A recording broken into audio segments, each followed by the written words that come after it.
श्री शिवाय नमस्तुभ्यम। जय माता रानी। दोस्तों, आपके अपने चैनल धर्म साधना में आपका बहुत बहुत स्वागत है। माँ भगवती दुर्गा की कृपा आप और आपके पूरे परिवार पर सदा सर्वदा बनी रहे। दोस्तों, 28 अप्रैल 2022 गुरुवार का दिन और आज है वैशाख मास के कृष्ण पक्ष का प्रदोष व्रत।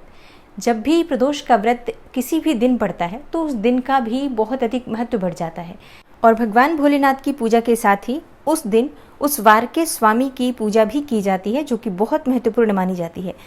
जैसे कि इस बार का जो प्रदोष व्रत है गुरुवार के दिन है, तो गुरुवार के दिन पड़ने वाले प्रदोष को गुरु प्रदोष कहा जाता है और शास्त्रों में गुरु प्रदोष को बहुत ही महत्वपूर्ण माना गया है। मतलब किसी भी प्रकार की बड़ी से बड़ी आपकी परेशानी हो, बड़े से बड़ा संकट हो, आपका बहुत बड़ी कोई समस्या हो आपकी, तो आज के दिन अगर आप भगवान भोलेनाथ की पूजा करते हैं, उसके साथ ही बृहस्पति देव की पूजा करते हैं, भगवान श्री हरि विष्णु की पूजा करते हैं, तो कितनी भी बड़ी परेशानी हो, कितना भी बड़ा संकट हो, वो दूर हो जाता है। और शास्त्रों में गुरु प्रदोष को इतना अधिक महत्वपूर्ण माना गया है कि इस दिन अगर आप किसी भी कामना से कोई छोटा सा भी उपाय करते हैं तो वो आपकी कामना अवश्य ही पूर्ण होती है।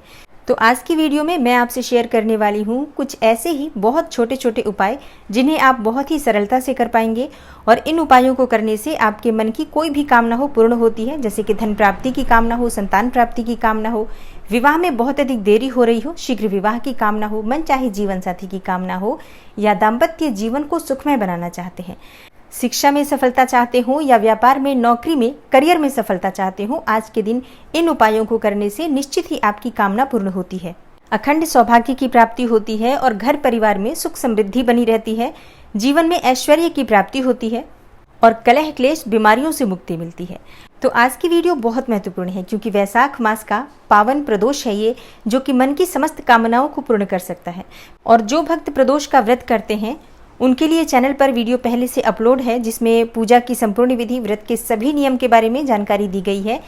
तो अगर आप चाहें तो उस वीडियो को देख सकते हैं। और आज की वीडियो में मैं आपसे बात करने वाली हूँ गुरु प्रदोष के उपाय और प्रदोष काल पूजा के शुभ मुहूर्त के बारे में। तो वीडियो को पूरा ज़रूर देखिए और अगर आपको आज की वीडियो अच्छी लगे तो लाइक भी ज़रूर कीजिए, शेयर भी ज़रूर कीजिए फैमिली फ्रेंड्स के साथ। और चैनल पर पहली बार आए हैं, अगर अभी तक आपने चैनल को सब्सक्राइब नहीं किया है तो आज की वीडियो अगर आपको अच्छी लगे तो चैनल को सब्सक्राइब ज़रूर कर लीजिए और बेल बटन को भी प्रेस कर लीजिए। इससे ये होगा कि इस चैनल पर जो नई वीडियो अपलोड होंगी उनकी नोटिफिकेशन आपको सही समय पर प्राप्त होगी। तो सबसे पहले बात करते हैं वैशाख कृष्ण प्रदोष के शुभ मुहूर्त के बारे में। देखिए, वैशाख मास के कृष्ण पक्ष की त्रयोदशी तिथि प्रारंभ हो रही है 28 अप्रैल की रात्रि में 12:23 पर और समाप्त हो रही है 29 अप्रैल की रात्रि में 12:26 पर। तो इसलिए हम 28 अप्रैल को ये व्रत धारण करेंगे क्योंकि सूर्योदयकालीन तिथि हमें प्राप्त हो रही है और शाम को प्रदोष काल की पूजा के समय भी त्रयोदशी तिथि व्याप्त रहेगी। और प्रदोष व्रत में प्रदोष काल की पूजा का बहुत अधिक महत्व होता है। तो प्रदोष काल की पूजा का जो शुभ मुहूर्त है 28 अप्रैल शाम 6:54 से रात्रि 9:04 तक है।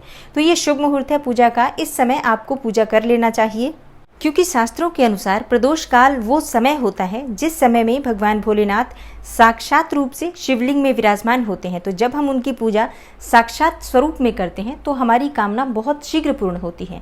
तो प्रयास करना चाहिए कि त्रयोदशी तिथि की शाम को यानी प्रदोष काल में आप किसी मंदिर में जाकर भगवान शिव की पूजा आराधना करें। घर के आसपास अगर कोई भी शिवालय हो तो वहाँ चले जाएं और शिवालय जाकर भगवान भोलेनाथ की विधिवत पूजा आराधना करें। सबसे पहले शिवलिंग पर जल अर्पित करें, उसके बाद पंचामृत अर्पित करें, उसके बाद फिर जल से अभिषेक करें और उसके बाद बिल्वपत्र, भांग, धतूरा, जो भी वस्तुएं आप भगवान शिव की पूजा के लिए लेकर गए हैं, एक एक करके श्रद्धापूर्वक प्रेम से सभी वस्तुएं भगवान भोलेनाथ को अर्पित कीजिए। भस्म, चंदन, अक्षत, ये सभी चीज़ें, जितनी भी चीज़ें आपके पास उपलब्ध हो, सभी वस्तुएं लेकर जाएं और भगवान शिव की पूजा करें।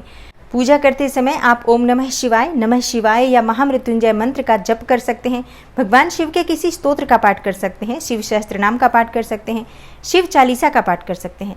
मंदिर में किए गए जप का, मंत्र का बहुत अधिक पुण्य फल प्राप्त होता है। और त्रयोदशी तिथि जो कि बहुत ही महत्वपूर्ण मानी गई है, प्रदोष काल की पूजा का बहुत अधिक पुण्य फल भी प्राप्त होता है।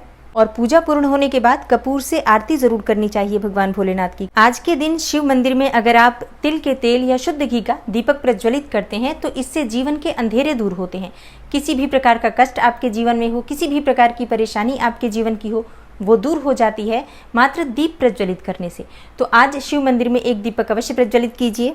और अगर आप कर्ज से परेशान हैं, बहुत अधिक बीमारियों से परेशान हैं, लंबी बीमारी की वजह से जीवन में बहुत अधिक परेशानियां बनी हुई हैं, आर्थिक संकट बहुत अधिक बना हुआ है, या फिर शत्रुओं से बहुत अधिक परेशान हैं, मतलब किसी भी प्रकार की ऐसी समस्या जो आपको बहुत कष्ट दे रही है, तो ऐसी समस्या के निवारण के लिए भगवान भोलेनाथ पर आज आपको धतूरा अर्पित करना चाहिए। धतूरा जो कांटे वाला फल होता है, वो भगवान शिव को अर्पित करने से जीवन के सभी कांटे दूर हो जाते हैं। और आज के दिन अगर आप आंकड़े के पुष्प भगवान शिव को अर्पित करते हैं या आंकड़े के पुष्पों की माला भगवान भोलेनाथ को अर्पित करते हैं, तो इससे आपके जीवन में सुख समृद्धि आती है, जीवन में शांति और सुकून आता है और वंश की भी वृद्धि होती है, मन चाही कामना भी पूर्ण होती है, क्योंकि भगवान भोलेनाथ को आंकड़े के पुष्प बहुत प्रिय हैं। तो आज अगर उपलब्ध हो तो जरूर अर्पित करना चाहिए। दोस्तों, भगवान भोलेनाथ की पूजा में सबसे महत्वपूर्ण होता है बिल्व पत्र अर्पित करना। तो अगर आपके पास बिल्व पत्र है तो सभी बिल्व पत्र पर भगवान शिव को स्मरण करते हुए राम का नाम लिखिए। भगवान राम का नाम हर बिल्व पत्र पर आपको लिखना है। जैसे बिल्व पत्र के 3 पत्ते होते हैं, तीनों पत्तों पर आपको राम लिखना है। आप लाल चंदन से भी लिख सकते हैं और सफेद चंदन से भी लिख सकते हैं, जो भी आपके पास उपलब्ध हो। और जितने भी बिल्व पत्र आपके पास उपलब्ध है, सब पर आपको राम का नाम लिखना है और भगवान शिव को ओम नमः शिवाय का जप करते हुए ये बिल्व पत्र अर्पित करना है। इस उपाय को करने से समस्त प्रकार की मनोकामनाएं पूर्ण हो जाती हैं, क्योंकि भगवान भोलेनाथ को श्री राम बहुत प्रिय हैं और श्री राम को भगवान भोलेनाथ बहुत प्रिय हैं। तो जब हम अपनी मन की कोई भी कामना करते हुए इस उपाय को करते हैं तो निश्चित ही हमारी कामना भगवान भोलेनाथ पूर्ण करते हैं। दोस्तों, अगर आपके विवाह में बहुत अधिक विलंब हो रहा हो या मन चाहे जीवन साथी की कामना हो, तो ऐसे में आज के दिन यानी गुरु प्रदोष के दिन शिवलिंग की पूजा करते समय शिवलिंग का अभिषेक आपको केसर मिश्रित दूध से करना चाहिए। मतलब दूध में अगर आप थोड़ा सा केसर मिलाकर इससे भगवान शिव का अभिषेक करते हैं तो शीघ्र ही विवाह के योग बनने लग जाते हैं, योग्य जीवन साथी की प्राप्ति होती है और वैवाहिक जीवन सुखमय होता है। और इसके साथ ही आज आपको भगवान शिव को पीले कनेर के पुष्प अर्पित करने चाहिए। अगर कनेर के पुष्प ना मिले तो आप गेंदे के पीले पुष्प भी अर्पित कर सकते हैं। पीले पुष्प अर्पित करने से विवाह में आ रही बाधाएं दूर होती हैं, क्योंकि आज गुरु प्रदोष है। तो गुरु प्रदोष के दिन भगवान शिव को पीले पुष्प अर्पित करने चाहिए और माता पार्वती को लाल पुष्प अर्पित करने चाहिए। इससे आपके वैवाहिक जीवन की बाधाएं भी दूर होती हैं और दाम्पत्य जीवन भी सुखमय होता है। शीघ्र विवाह की इच्छा भी पूर्ण होती है और मन चाहे जीवन साथी की भी प्राप्ति होती है। इसके अलावा घर में सुख समृद्धि की भी प्राप्ति होती है। मतलब आप इस उपाय को करते हैं तो आपकी बहुत सारी मनोकामनाएं पूर्ण होती हैं। दोस्तों, वैसे तो पंचामृत का अभिषेक करने से मन की समस्त कामनाएं पूर्ण हो जाती हैं। सुख समृद्धि, सौभाग्य, संतान, सभी प्रकार की कामना पंचामृत के अभिषेक से पूर्ण हो जाती है। लेकिन अगर आपके पास पंचामृत उपलब्ध ना हो तो ऐसे में गुरु प्रदोष के दिन आर्थिक तंगी दूर करने के लिए गुड़ मिश्रित जल से भगवान शिव का अभिषेक करना चाहिए। मतलब एक पात्र में आपको थोड़ा सा जल लेना है और उसमें थोड़ा गुड़ डालकर और ये भगवान शिव को अर्पित करना है। और अगर आप कर्ज से बहुत अधिक परेशान हैं तो ऐसे में आज आपको ऋण मोचन मंगल स्तोत्र का पाठ करना चाहिए। इससे ऋण से मुक्ति मिल जाती है, मतलब धनागमन के रास्ते बनने लग जाते हैं और आप जो भी कार्य कर रहे होते हैं उसमें बरकत होती है, घर में धन का आगमन होता है, तो कर्ज से भी मुक्ति मिल जाती है। और इस उपाय को करने से आर्थिक तंगी दूर होती है, घर में हमेशा माँ लक्ष्मी का आगमन बना रहता है। और प्रदोष व्रत के दिन प्रदोष काल में भगवान शिव की कृपा पाने के लिए उपाय किए जाते हैं। तो अभी जो मैंने उपाय बताए हैं आपको, ये सभी उपाय आप शाम के समय शिव मंदिर में जाकर करें तो ज़्यादा श्रेष्ठ होगा। शिव मंदिर नहीं जा सकते हैं तो अपने घर में भी अगर शिवलिंग है तो शिवलिंग की विधिवत पूजा करके इसी प्रकार से आप उपाय कर सकते हैं। लेकिन पूरा प्रयास करें कि अगर घर के आसपास कोई मंदिर हो तो मंदिर जाकर ये उपाय करें तो ज़्यादा अच्छा होता है, क्योंकि मंदिर में की गई पूजा का फल कई गुना होकर हमें प्राप्त होता है और बहुत शीघ्र मनोकामनाएं पूर्ण हो जाती हैं। लेकिन अगर बिल्कुल भी संभव ना हो मंदिर जाना तो ऐसे में आप अपने घर में भी इस उपाय को कर सकते हैं। और आज गुरु प्रदोष है, तो गुरु प्रदोष के दिन जब हम सुबह के समय स्नान इत्यादि करने के बाद भगवान सूर्य देव को जल अर्पित करते हैं तो उस जल में थोड़ी सी हल्दी जरूर मिलाना चाहिए। इससे जीवन में शुभता बनी रहती है, विवाह में आ रही बाधाएं दूर होती हैं, दाम्पत्य जीवन सुखमय होता है और शिक्षा में अगर परेशानी आ रही हो तो शिक्षा में आ रही बाधाएं भी दूर होती हैं।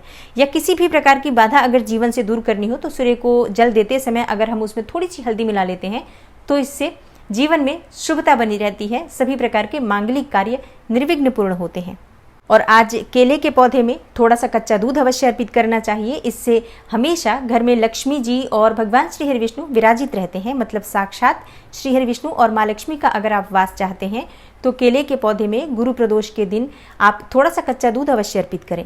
हल्दी मिश्रित जल भी अर्पित कर सकते हैं। पीले पुष्पों से आज केले के पौधे की पूजा करनी चाहिए और केले के पौधे के पास आपको शुद्ध घी का एक दीपक भी प्रज्वलित करना चाहिए। भगवान श्री हरि विष्णु का साक्षात स्वरूप माना गया है पीपल का वृक्ष।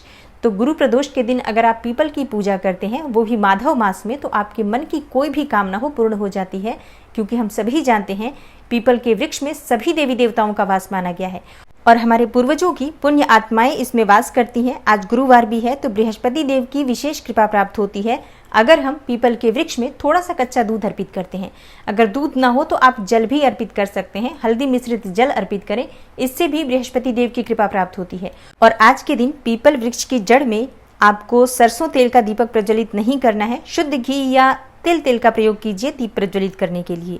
पीपल के वृक्ष की या केले के पौधे की 4 परिक्रमा कर सकते हैं और ओम गुम गुरुवे नमः इस मंत्र का जप कर सकते हैं, या ओम नमो भगवते वासुदेवाय नमः इस मंत्र के द्वारा भी परिक्रमा कर सकते हैं, या यथासंभव पीपल वृक्ष के नीचे बैठकर ओम नमो भगवते वासुदेवाय नमः इस मंत्र का जप करने से मन की समस्त कामनाएं पूर्ण होती हैं। गुरु प्रदोष के दिन तुलसी के पौधे में थोड़ा सा कच्चा दूध अर्पित करने से जीवन में हमेशा सुख समृद्धि बनी रहती है, सौभाग्य की वृद्धि होती है, अखंड सौभाग्य की प्राप्ति होती है। और किसी भी प्रकार की बाधा अगर आपके संतान प्राप्ति में आ रही हो या विवाह में आ रही हो तो तुलसी में थोड़ा सा कच्चा दूध अर्पित करके प्रार्थना कीजिए, ओम नमो भगवते वासुदेवाय नमः इस मंत्र का जप कीजिए। शीघ्र ही आपके जीवन की बाधाएं दूर हो जाती हैं, दाम्पत्य जीवन भी सुखमय होता है और अपार धन संपदा की भी प्राप्ति होती है।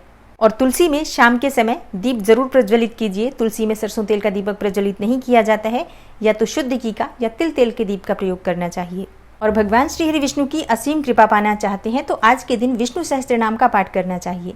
और आज आपको कुछ चीज़ों का दान भी करना चाहिए, क्योंकि प्रदोष का व्रत है और आप व्रत नहीं करते हैं तब भी ये सब उपाय कर सकते हैं और दान भी कर सकते हैं। दान किन चीज़ों का करना चाहिए? आज हमें पीली चीज़ों का दान करना चाहिए, जैसे कि चने की दाल का दान कर सकते हैं, गुड़ का दान कर सकते हैं, केले का दान कर सकते हैं, किसी गाय को गुड़ खिला सकते हैं, किसी ब्राह्मण को गुड़ का दान कर सकते हैं, या किसी मंदिर में पुजारी को भी आप गुड़ का दान कर सकते हैं। गुड़ का दान करने से जीवन से कष्ट दूर होते हैं, आर्थिक तंगी दूर होती है, समस्याएं दूर होती हैं और गुड़ का दान करने से घर में धन का अभाव कभी नहीं होता है।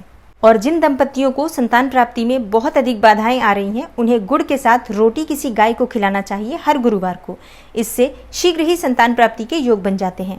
दोस्तों, वैशाख मास को माधव मास कहा जाता है और माधव मास में पड़ने वाला गुरु प्रदोष आपके जीवन की समस्त प्रकार की बाधाओं को दूर कर सकता है और समस्त प्रकार की मनोकामनाओं को पूर्ण कर सकता है। लेकिन ऐसा तभी संभव हो सकता है जब हम भगवान की निष्काम भाव से पूजा करें, प्रेम से, श्रद्धा से, समर्पित भाव से उनकी पूजा आराधना करें। और जब हम किसी भी मनोकामना को पूर्ण करने के लिए एक छोटा सा भी उपाय करते हैं तो सबसे पहले हमारे मन में ये पूर्ण विश्वास होना चाहिए कि जो भी उपाय हम कर रहे हैं, जो भी हम भगवान को अर्पित कर रहे हैं, जिस भी कामना से कर रहे हैं, भगवान हमारी कामना अवश्य पूर्ण करेंगे। हमारी पूजा, हमारी प्रार्थना भगवान स्वीकार करेंगे। जब हमारे मन में ये विश्वास होगा तभी हमारी कामना पूर्ण होती है। तो पूर्ण श्रद्धा और समर्पण से भगवान की सेवा कीजिए, इन उपायों को कीजिए तो जीवन में कभी भी कोई भी अभाव नहीं रहेगा। विश्वास कीजिए।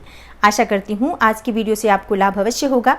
अगर आपको आज की वीडियो अच्छी लगी हो, थोड़ी सी भी आपके लिए हेल्पफुल हो, तो वीडियो को लाइक ज़रूर कीजिए और शेयर कीजिए फैमिली फ्रेंड्स के साथ। चैनल पर पहली बार आए हैं, अगर अभी तक आपने चैनल को सब्सक्राइब नहीं किया है तो आज की वीडियो अगर आपको अच्छी लगे तो चैनल को सब्सक्राइब ज़रूर कर लीजिए और बेल बटन को भी प्रेस कर लीजिए। तो इससे ये होगा कि इस चैनल पर जो नई वीडियो अपलोड होंगी उनकी नोटिफिकेशन आपको सही समय पर प्राप्त होगी। और हाँ, गुरु प्रदोष व्रत की कथा की वीडियो आपको कल सुबह मिल जाएगी। मैं मिलती हूँ आपसे अगली वीडियो में, तब तक के लिए नमस्कार।